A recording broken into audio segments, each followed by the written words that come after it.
Bonjour tout le monde, j'espère que vous allez bien. Bienvenue sur la chaîne pour cette nouvelle vidéo.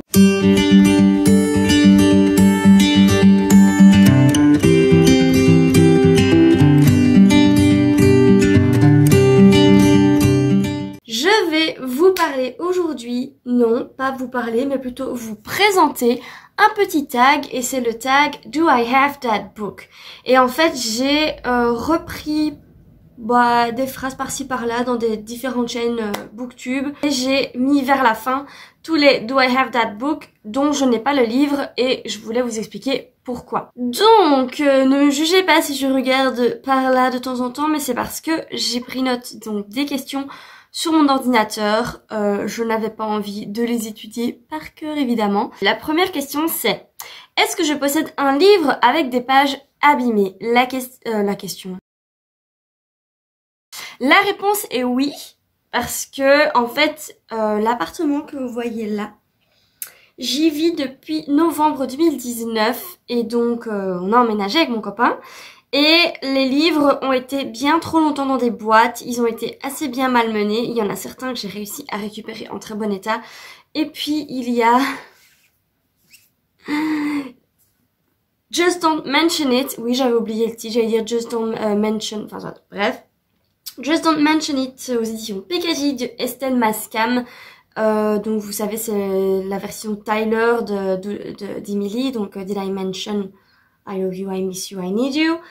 Et en fait, que je reprenne bien les pages abîmées. Il a vraiment été plié dans le trajet. Donc voilà. C'est pas non plus abusé. Je pense que il y a celle-là et un petit peu. C'est pas non plus abusé comme page, mais ça m'a foutu les boules. Et croyez-moi que là, elles se sont déjà un petit peu, regardez même ici, elles se sont déjà un petit peu remises droites parce que c'est vrai que quand je l'ai pris, j'ai dû chercher après les pages abîmées parce que je l'ai bien écrasé entre plusieurs livres de la bibliothèque exprès pour qu'elles se lisent parce que je suis vraiment dégoûtée, mais ça se voit quand on le met comme ça, vous voyez. Bref, donc c'est mon livre abîmé. Je suis triste et je ne l'ai pas lu. Donc pour ceux qui ne connaissent pas cette saga, j'en vous en dis mais vraiment 2-3 mots parce que je pense que beaucoup d'entre vous la connaissent. En gros c'est une première saga de 3 tomes, ça c'est le 4e qui est sorti en 2019. Mais les 3 premiers tomes parlent donc de... comment est-ce qu'elle s'appelle encore cette petite coquine? Eden, voilà. Eden qui va en fait aller chez son père qui est remarié, je ne sais plus s'il est marié avec cette femme-là en fait. Bref, et elle a 2 garçons, ou 3. Oh là là, c'est vraiment la preuve que je me souviens plus. Alors je les ai lus l'année passée, mais début 2019, donc en janvier 2019. Bref, elle va un peu tomber amoureuse de son demi-frère, ce qui est un peu bizarre, hein, vous allez me dire, mais bref, c'est un petit peu le schéma habituel de l'amour entre demi-sœur et demi-frère, mais franchement, c'était la première saga que je lisais dans ce style-là. Je sais que, par exemple, chez les éditions Addictive, il y a beaucoup de livres qui sont sortis dans ce même style d'histoire. Mais là, c'était la première que je lisais et j'avais vraiment accroché aux 2 personnages. Et là, ils ont sorti donc... Elle a plutôt sorti ce 4e tome qui raconte donc le tome 1 mais sous le regard de Tyler. Sauf que je vous avoue que j'ai jamais réussi à me replonger dedans. Ça fait 3 fois que je le mets dans un challenge et je ne le lis pas. D'ailleurs il est encore dans mon challenge celui-ci que je suis en train de faire jusqu'au 30 juin. Mais j'arrive pas à me motiver parce que quand je le recommence, il y a plein de choses que je me souviens plus. J'ai vraiment une mémoire de poisson. La deuxième question c'est: est-ce que je possède un livre avec 3 personnages ou plus sur la couverture? Alors la vérité c'est que les 2 livres que je vais vous montrer là, excusez-moi ma caméra elle bouge, ils sont vraiment nuls parce que j'ai rien à dire dessus. Donc ça c'est un livre en allemand que j'avais dû lire pour les cours. Il y a plusieurs personnages dessus. C'est Meine freie deutsche Jugend, donc ma jeunesse, ma libre jeunesse allemande. J'ai fait traduction les gars, je sais même pas traduire le titre. Donc bref, c'était un livre que j'avais dû lire en allemand. Je ne sais même pas vous dire de quoi ça parle et ça ne vous intéresse certainement pas. Et alors il y a celui-ci qui s'appelle Virgin Suicide. Suicide, Je sais pas si je dois le dire en anglais ou en français. Mais en gros, je l'avais eu gratuit à l'achat d'un livre dans une librairie, la librairie Molière, coucou, de Charleroi en Belgique. Je l'ai eu gratuit à l'achat de d'autres livres, sauf qu'il m'a jamais tenté, déjà le titre s'il vous plaît. Et donc voilà, si ça vous intéresse, n'hésitez pas à aller lire le résumé sur internet. J'ai vraiment pas envie de m'attarder sur ce roman. Je ne pense pas le lire un jour, mais je me sens coupable de le revendre puisque c'est un livre que j'ai eu gratuit. Voilà. Troisième question, est-ce que je possède un livre basé sur une autre fiction? Bah, hyper facile, j'en ai plus d'un, mais donc je vous parle évidemment de Cinder. N'hésitez pas à aller regarder ma vidéo précédente où je vous présente mes 5 sagas préférées puisque Cinder des Chroniques lunaires en fait partie et je vous en parle beaucoup plus en détail. Je vais pas traîner sur ce livre maintenant, mais donc évidemment vous avez compris, c'est un livre qui est basé sur le conte de Cendrillon ou le Disney si vous préférez. Quatrième question, est-ce que je possède un livre avec un titre de 10 lettres? Oui. Donc là je vais vous parler de Luxe et le titre Obsidienne fait donc bien 10 lettres. Oui, je raconte parce qu'en fait, je sais pas, j'ai eu un doute tout d'un coup. Donc, celui-ci aussi, je vous le présente dans ma vidéo précédente puisque c'est une saga que j'aime d'amour. J'ai lu les 3 premiers tomes. Le 4e est dans ma palle et je ne l'ai pas encore lu, mais ça va pas tarder. Parce que j'ai vraiment envie de me faire. Elle a sorti donc Jennifer Ellermann-Trout, Elle a sorti Étoile noire, Lumière noire, Étoile origine. Enfin, en fait, je ne sais plus le titre. Je vais vous le mettre ici. C'est une saga qui continue dans le même univers que Luxe, donc je pense, j'ai vraiment envie de la lire, il paraît qu'elle est trop bien. Donc il faut que je finisse Luxe, et ça, n'hésitez vraiment pas à aller voir mon avis dans la vidéo précédente, parce que c'est une saga exceptionnelle. 5e question, est-ce que je possède un livre dont le titre commence et termine par la même lettre? Et donc pour celui-ci, on va rester dans la même auteure, donc Jennifer Ellermann-Trout. J'ai décidé de l'appeler comme ça, voilà. C'est Si demain n'existe pas, donc SS. J'ai eu du mal à trouver celui-ci, je vous avoue, j'ai fait tous les livres de ma bibliothèque, ça a été galère. Je ne l'ai pas encore lu et j'aime beaucoup. En fait, ce que j'aime bien chez j'ai lu et du coup chez cet auteur, c'est le papier et l'écriture à l'intérieur. C'est un format qui est vraiment agréable à ma vue. Et je l'ai acheté à Noël, il fait partie de ma liste des livres que j'ai reçus ou achetés à Noël, je ne sais plus si c'est moi qui l'ai payé ou bref. C'est un livre un peu triste. Donc je sais que je dois le lire quand je suis dans le mood. Et en gros, c'est une demoiselle qui cache des choses et en tout cas de tous les avis que ce résumé était pourri. Une demoiselle qui cache des choses. Merci Olivia. Mais j'ai pas trop envie de vous lire la couverture, la 4e là. Mais de toute façon, en barre d'infos, je vais vous mettre tout le temps le lien Booknode du livre. Donc vous cliquez sur le lien, vous avez d'office un résumé. Mais en gros, je sais que c'est vraiment un livre triste que je lirai le jour où je me sentirai prête à lire un livre triste. Mais pour l'instant, je suis pas trop dans le mood. Mais voilà, il est pas très gros en plus, il fait à peine 350 pages. Et je sais que je vais adorer la plume de l'auteur, mais c'est juste l'ambiance du livre qui me fait un peu peur. Ok, next. Donc, est-ce que je possède un livre de poche? Alors les gars, ça là, ce sont mes livres de poche. J'en ai là, j'en ai 3 là. J'en ai là, bref, j'en ai beaucoup. Et donc, j'ai dû faire un choix parmi tous les livres de poche parce que je me suis dit, je vais quand même vous en présenter un. Et j'ai choisi de vous parler de Guillaume Musso. Ça sort complètement donc des livres que je lis habituellement puisque si vous l'avez compris, je suis beaucoup dans la fantasy, fantastique, science-fiction, etc. Quand même de la romance. Mais Guillaume Musso, pardon, ça a été vraiment un auteur que j'ai lu énormément. Pas dans mes débuts, mais quand je me suis mise à lire, on va dire beaucoup plus... je trouve pas l'adjectif. J'ai lu beaucoup plus de livres sur une année. Je lisais beaucoup de Musso. Et en 2018, je me souviens que j'en ai lu genre 5 ou 6 de lui, presque tous en fait. Bah, tous ceux que je possède, c'est ça que je veux dire. Et en fait, le tout premier que j'ai lu, c'était Demain. Et ça a été mon coup de cœur Musso et ça a été vraiment le départ, c'est ce qui a donné vraiment le départ et que j'ai commencé donc à dévorer tous ces romans. Mais les derniers m'ont déplu. Et quand je parle des derniers, c'est donc La jeune fille et la nuit. Et juste avant, Un appartement à Paris, je l'ai pas lu, mais en fait les résumés sont trop polars. On est passé d'un truc un peu...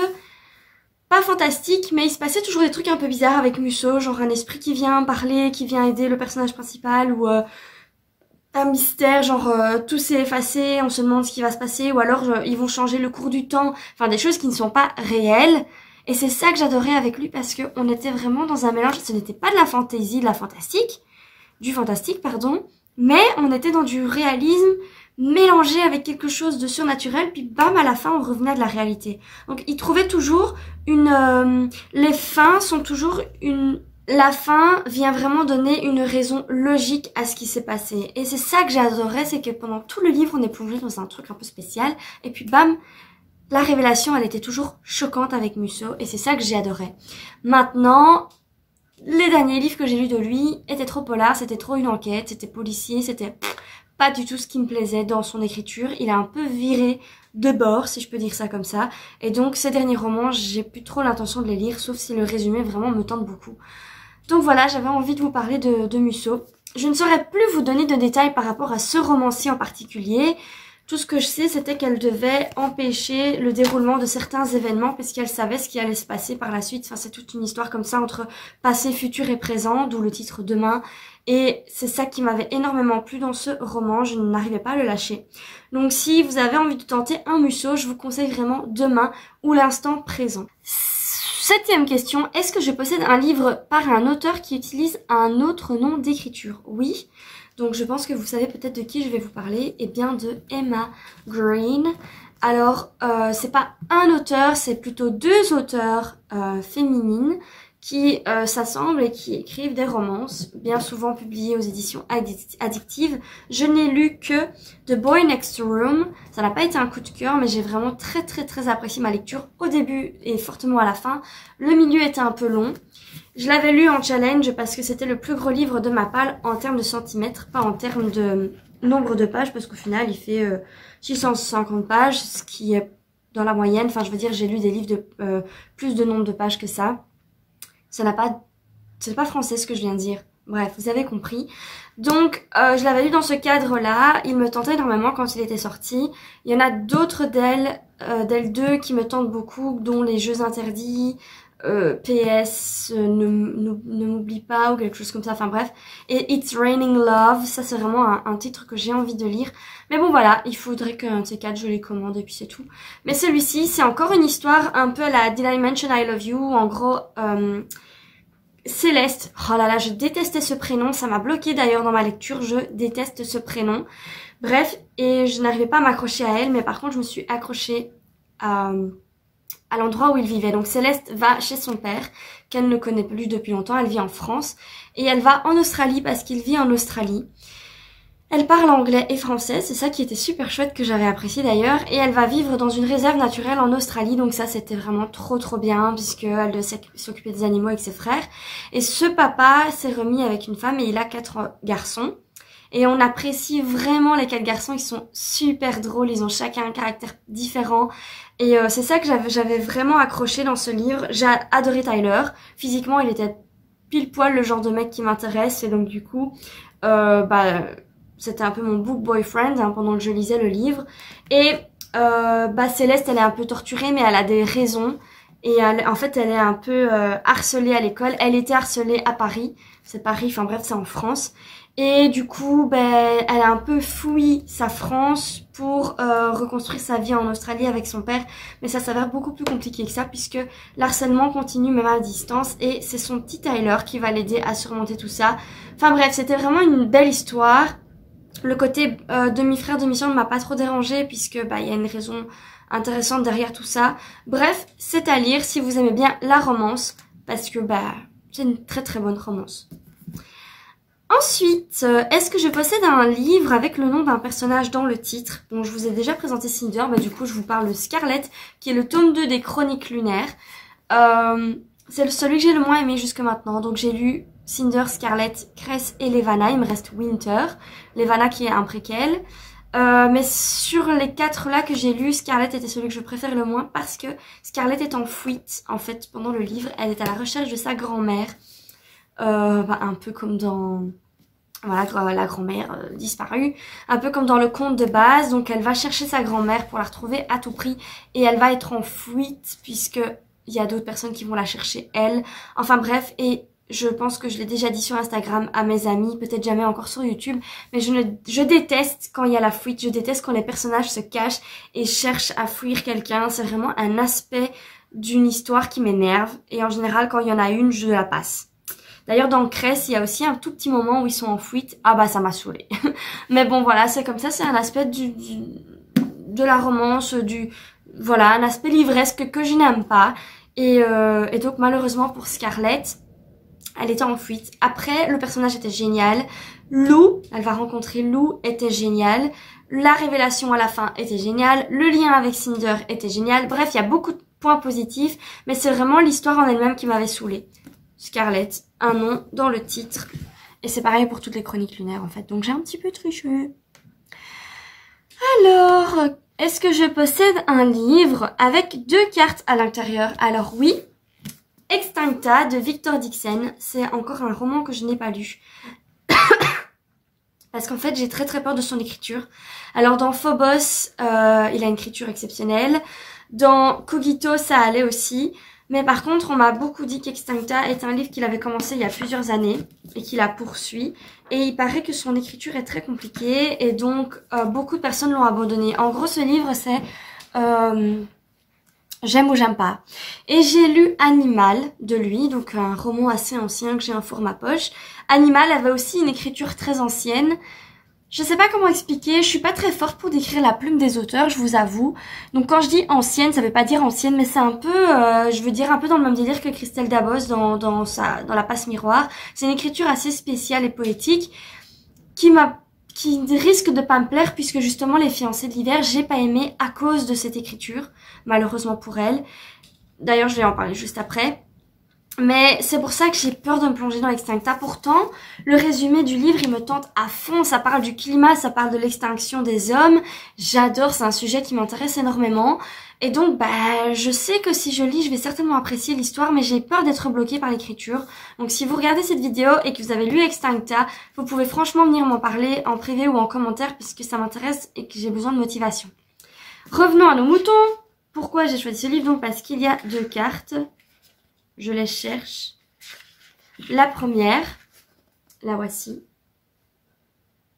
Je suis vraiment pas douée. Et la deuxième... Voilà. Donc il y a 2 belles cartes. C'est un très beau livre, que ce soit la couverture ou même comme pour Cogito. Hein. Que ce soit par la couverture ou par l'écriture, c'est la même écriture que pour Phobos. Et j'adore aussi... Comme pour Lux et Si demain n'existait pas de Jennifer L. Armentrout. J'adore énormément l'écriture. C'est une police. Voilà, c'est une police qui est très agréable à ma vue. Peut-être pas pour vous, hein, mais pour moi oui. Je saurais pas vous dire c'est quoi la police, mais bref, j'adore les livres de Victor Dixon pour ça. Donc bref, un de ces 4, je me lancerai dans cette lecture, mais à mon avis c'est pas pour maintenant.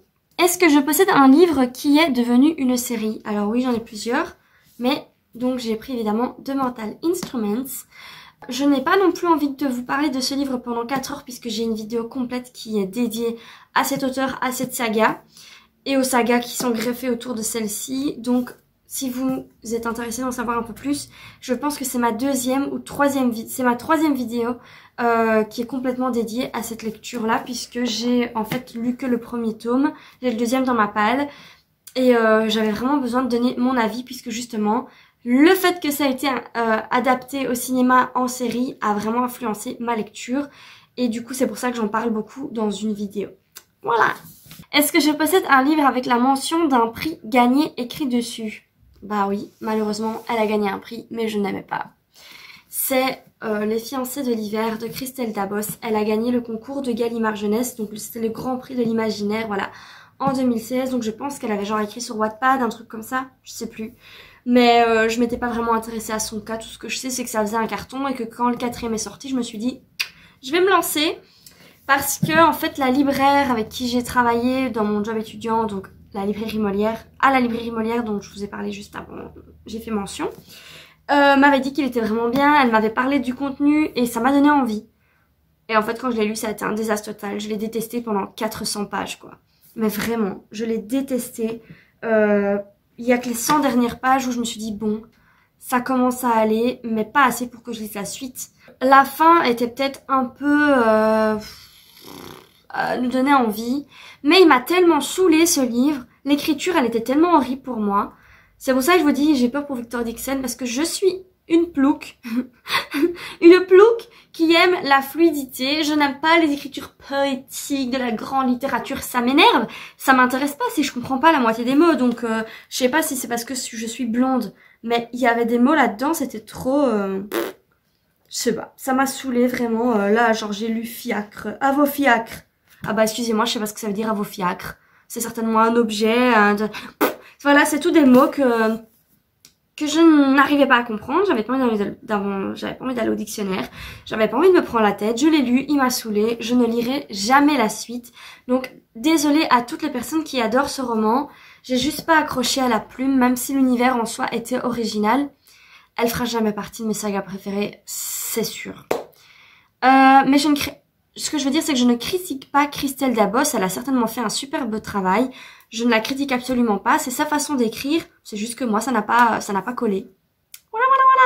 Est-ce que je vais passer d'un livre qui a entre 500 et 510 pages? Alors là, c'est super chiant parce que soit les livres étaient à 490, 490, ou alors dépassaient les 510. Donc c'était horrible et j'ai fouillé. J'ai trouvé donc La couleur du mensonge de Erin Beatty aux éditions Lumen. Je ne l'ai pas encore lu. Donc cette couverture est magnifique, c'est une trilogie qui plaît énormément. Donc j'avais acheté le tome 1 en même temps que The Curse. Non, je me trompe, The Curse on me l'a offert. J'ai acheté ce tome-là en même temps que Les fiancées de l'hiver, voilà. Et il me fait vraiment de l'œil, c'est juste qu'on m'a dit que le début était très très lent. Et j'en ai juste marre des lenteurs. J'ai besoin ces temps-ci en tout cas d'avoir des livres qui commencent tout de suite. Donc je me le réserve, hein, je vais le lire parce que voilà, le mensonge et tout ça, j'adore. Donc j'ai vraiment envie de le lire, c'est juste que je traîne un peu. Il est dans ma palle.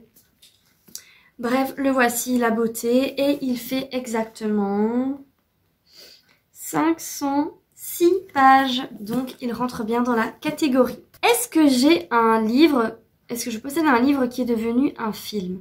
Les gars, j'en ai 1 milliard.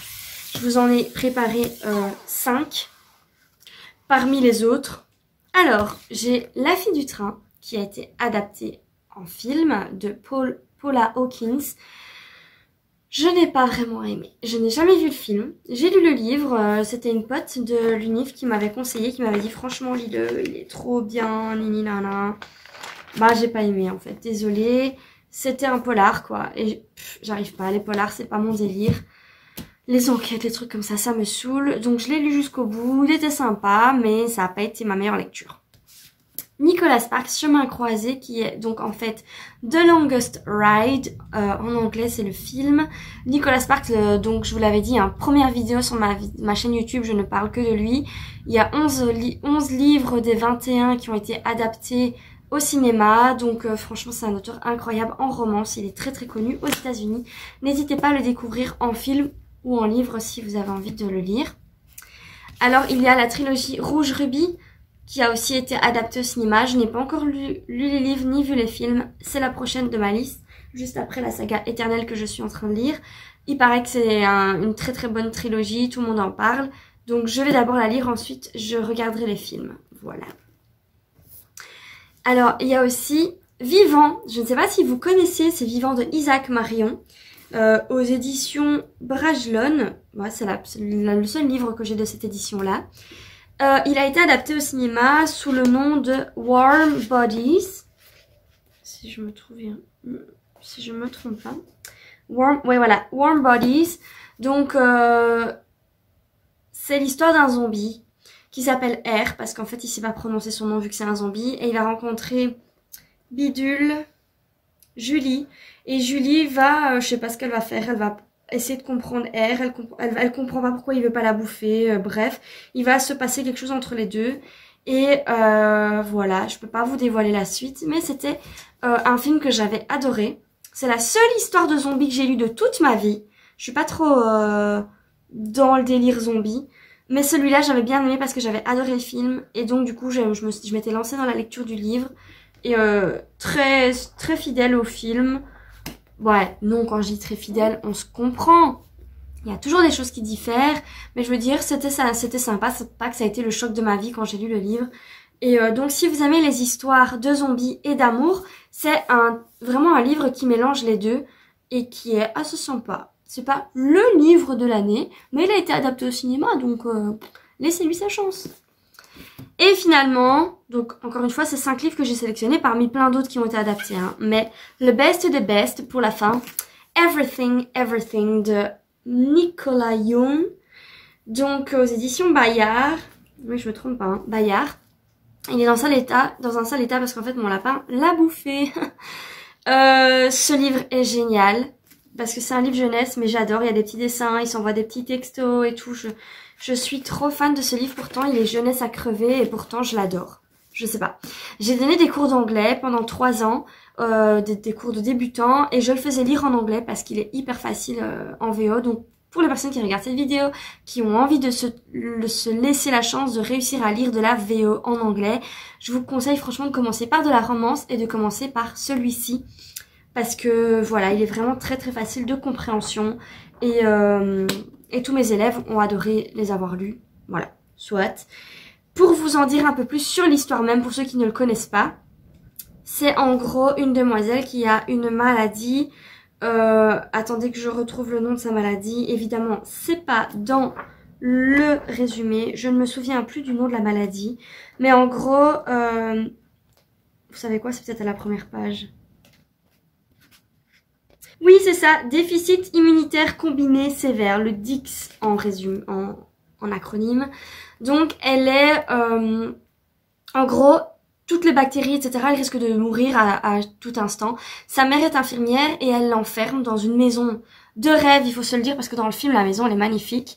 Parce que il faut bien qu'elle ait l'impression d'être bien dans une maison alors qu'elle y est enfermée H24. Sa mère part travailler, mais à chaque fois qu'elle rentre, elle doit se faire désinfecter le corps, etc.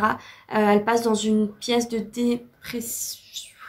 Je ne sais plus, mais bref, vous avez compris. Pour qu'en gros, il n'y ait plus de microbes dans la maison. Et un jour, Holly arrive, donc il déménage dans la maison juste à côté. Il la remarque et il a envie de faire connaissance avec elle, sauf que sa mère refuse qu'elle sorte. Il comprend pas pourquoi. Et ils vont commencer à chatter, à s'envoyer des SMS, à communiquer à travers la fenêtre. C'est vraiment trop mignon, cette histoire, elle est adorable. D'ailleurs, maintenant que je vous en parle, j'ai envie de le relire. J'ai pas le temps pour une relecture, j'ai trop de livres à lire, enfin soit. Mais j'ai vraiment adoré cette histoire, c'est un gros coup de cœur pour moi. Le film, je l'ai adoré parce que la fille, elle est trop mignonne. C'est Rue dans Hunger Games, si vous reconnaissez l'actrice. L'actrice est trop mignonne, lui, c'est l'amour de ma vie. Vraiment, je suis amoureuse de cet acteur. Il a fait Love, Simon et vraiment, je l'adore. Voilà. Je ne sais pas comment l'exprimer d'autre. Si vous ne le connaissez pas, allez, et que vous n'avez pas envie de le lire, en tout cas, allez au moins voir le film parce que vraiment l'histoire, elle est trop mignonne. Voilà. Et maintenant, on va passer donc aux 4 dernières questions pour lesquelles je n'ai pas de livre qui correspond et je voulais donc vous expliquer pourquoi. En gros, est-ce que je possède un roman graphique? Non. Alors, je suis très nulle au niveau BD, graphique, etc. Je ne sais pas trop c'est quoi la différence entre une BD et un roman graphique parce que pour moi, le Heartstopper de Alice Oseman que tout le monde lit, c'est clairement pour moi une sorte de BD.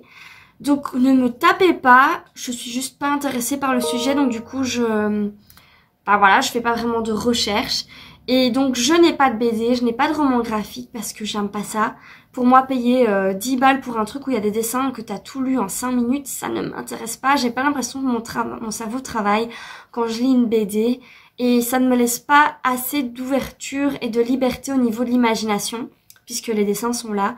Et je vais dire ça et je sais que vous allez certainement tous me haïr pour ce que je vais dire, parce que beaucoup de personnes qui me suivent lisent des BD et des mangas. Pour moi, c'est un peu de la fainéantise de regarder des images. Genre, les gens qui n'aiment pas lire, ils vont lire une BD, pourquoi pas?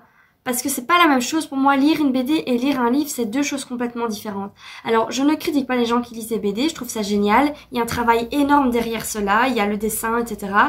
Mais c'est juste que moi, j'adhère pas.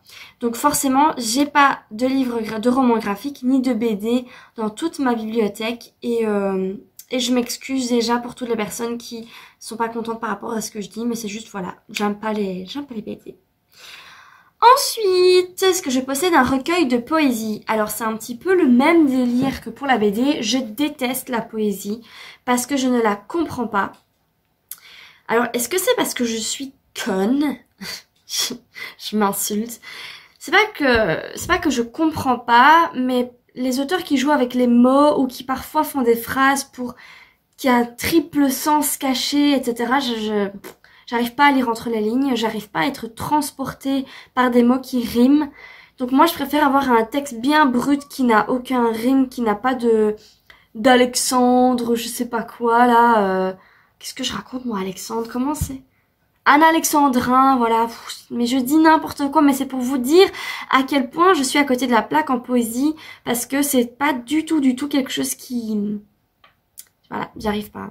J'arrive pas à m'y intéresser, et lire un recueil de poésie, bah pour moi ça n'a aucun intérêt, puisque le but quand je lis, c'est de m'évader dans un univers parallèle, de vivre autre chose que ma propre vie, et donc bah, de lire des phrases comme ça qui... Je sais pas, je vois pas l'intérêt. Donc si vous avez un recueil de poésie qui est vraiment magnifique, où les poésies racontent une histoire, ou je ne sais pas, vraiment un coup de cœur dans la poésie que je devrais lire et qui pourrait peut-être m'aider à apprécier ce style d'écriture, franchement n'hésitez pas à me le conseiller, j'ai envie de tester. Je suis pas contre, c'est juste que jusque maintenant tous les trucs de poésie que j'ai lus, je bégaye tellement je m'emballe. Tous les trucs de poésie que j'ai lus, bah... je ressentais rien, je trouvais ça nul. À l'école, ça me saoulait, la poésie. Donc voilà. Est-ce que je possède un livre de nouvelles? Non plus. J'en avais un, je pense que j'avais dû lire pour l'école. C'était Les contes à l'encre de quelque chose. Je me souviens plus non plus le titre, mais je l'ai revendu. Parce que je n'aime pas, en fait, un livre où il y a plusieurs histoires dedans. Ça m'intéresse pas non plus puisque je trouve ça trop court. Déjà, c'est très rare quand je lis des livres qui font moins de 300 pages. C'est exceptionnel, genre avec Calendar Girl, parce que bah, c'est une histoire de 12 mois en fait, donc je lui laisse le bénéfice du doute. Mais tous les livres qui sont très petits, etc., je me dis mais qu'est-ce que l'auteur peut bien raconter en 100 pages? J'aime bien juste les briques, j'aime bien rentrer dans un monde complètement parallèle, complètement... différent, c'est pour ça que j'aime bien la fantasy en général, et j'ai besoin d'être immergée dans l'histoire pendant plusieurs pages, et quand c'est trop court, ben, je l'ai lu, voilà, c'est fini, on passe à autre chose. Non, c'est trop court, et donc, bah voilà, du coup j'en ai jamais acheté. Je sais que Veronica Roth, donc l'auteur de, je me trompe pas, hein, ouais, de Divergente, elle a écrit un recueil de, c'est pas un recueil, mais c'est un livre de nouvelles, mais il m'intéresse pas, et en plus j'ai quand même lu pas mal de critiques négatives à son sujet, donc... On arrive à la fin, c'est la dernière question de ce tag. Est-ce que je possède un livre dont l'auteur possède les mêmes initiales que moi? Eh bien non, parce que mes initiales sont O pour Olivia et D pour mon nom de famille, que je ne révélerai pas. Mais donc le D, ça va, j'ai beaucoup d'auteurs qui ont un nom en D ou un prénom en D, mais par contre le O, pas du tout. J'ai rien trouvé dans ma bibliothèque. En tout cas, pas dans les livres intéressants. J'ai peut-être des livres d'auteurs, voilà, de mes cours. Ou alors Jérémy, donc mon copain, il a peut-être des livres en business et tout avec des auteurs en O et D. Mais est-ce que c'est intéressant? Non.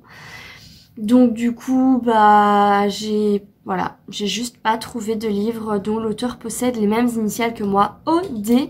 Si jamais vous avez, vous, un livre en O, D, bah ça m'intéresse de savoir, tiens, puisque l'auteur doit certainement s'appeler Oliver, Olive, Olivia, Olivier. Il n'y a pas grand choix en fait en O.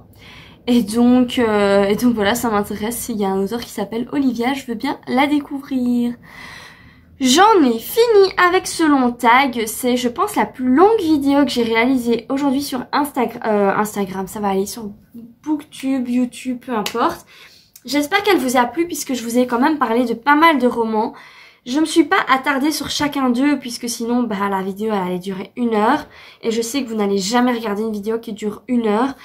Mais vraiment n'hésitez pas à commenter par rapport à un des livres dont je vous ai parlé. Peut-être si je l'ai aimé, pas aimé, quel est votre avis. S'il y en a que j'ai pas aimé et que vous avez des choses à m'en dire pour me motiver, n'hésitez surtout pas. Et on se retrouve dimanche prochain pour une prochaine vidéo.